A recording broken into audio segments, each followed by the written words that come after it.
Today I'm going to be repairing a rust hole in the lower fender of a 2010 Chevy Equinox. I'll start by removing the trim and getting it ready to cut this rust out. I cut out all the rust and I made a patch that somewhat resembles the other side. I tacked the trim on here real quick with its little clips. I had a couple of holes down here, so that popped on. I put a couple screws to hold it in place, and I made sure this patch fit before I'm going to weld it. And incidentally, these are just so that it bends around the curvature of the wheel well, and then I'll weld those up. So let me take this off and show you exactly what I have.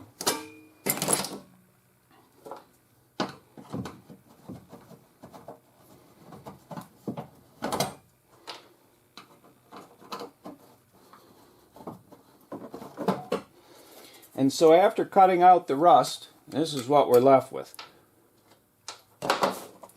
Now, this probably could have gotten a new fender, but this way I don't have to blend onto the hood. I can just blend up into here, then clear the fender. And this metal is thicker than this metal, so it should last a little longer. So this is what we have, and this is where this piece clips onto there. And then it clips on here, and then the splash shield will clip onto here and here. So let me get this all welded up so you can see the final patchwork, what it looks like. After the patch panel has been welded into place, the next step is to knock your welds down with a body hammer like this and fill it. And incidentally, the reason I have a butt weld across the middle of it is because I have a whole lot of scrap pieces like this, and I butt welded two of them together to make the patch this big. Again, let me clean these welds up, knock them down, and fill it. After I get that finished, I'll be back. After cleaning up the welds, and I sandblasted them real clean, then I knocked down all my high spots with this body hammer. I spread the filler. Now we're going to just cheese grade some excess off of there. So I'm going to sort of follow this contour around here, and I'm just taking off the excess. Once I take off the excess, then I won't have too much sanding to do. We're just going to come in here.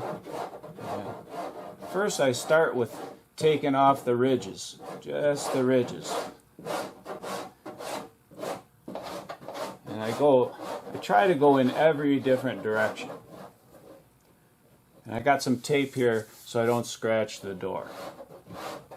Well, I probably have about 5 layers of tape.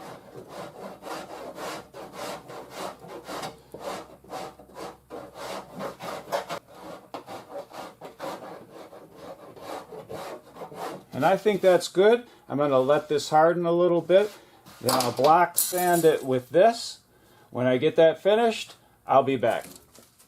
I noticed I had a little low spot right in here. I gave it another coat of filler, cheese grated it, and now we're just going to finish it off.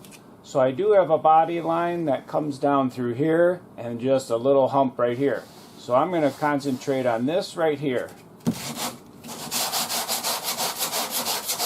And this is 36 grit or 40 grit, and I'm not putting a lot of pressure on that at all.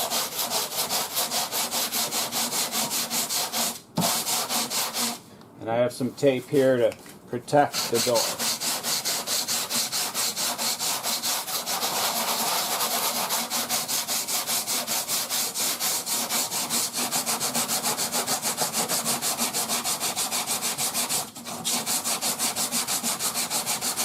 And my block is sort of leaning this way and then here, so that I have just a little bit of a hump right here.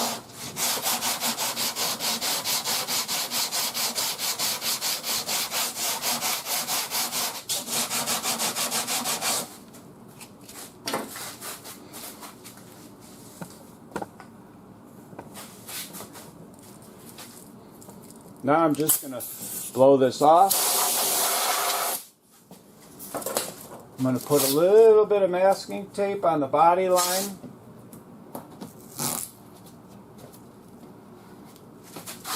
We're just going to come down through like this. And just, this is very subtle, so it doesn't have to be real perfect.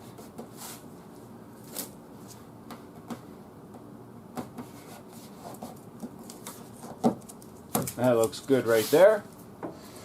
And then we're just going to sand right up to that tape.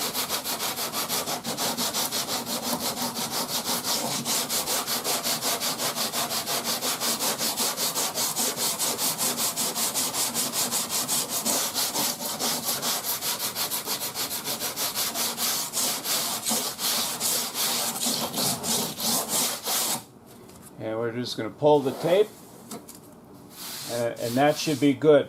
Now I'm going to finish sand this with 80 grit, DA sand this, and then we'll be ready to paint it.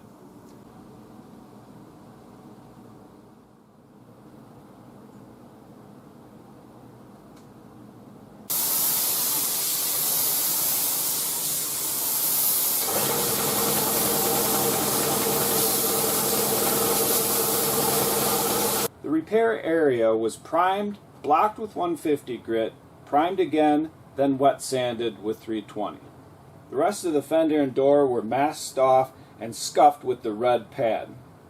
I then gave it 3 coats of Nason base coat color, blending into the fender and about halfway into the door. Finally, I gave it 2 coats of Nason clear,